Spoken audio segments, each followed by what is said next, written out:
Ahora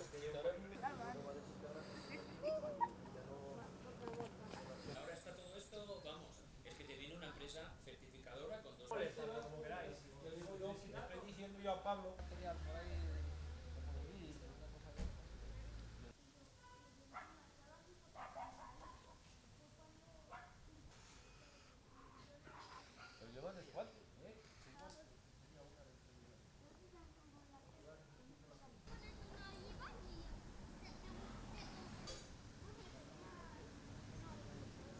Lleva un ladrillo refractario por dentro, la capa en el interior, y luego lleva un aislamiento térmico y arena y una capa final de ladrillo con la monocapa. Hace muchísimos años que no se hace una, igual en el 2000 se hizo la última en la parroquia.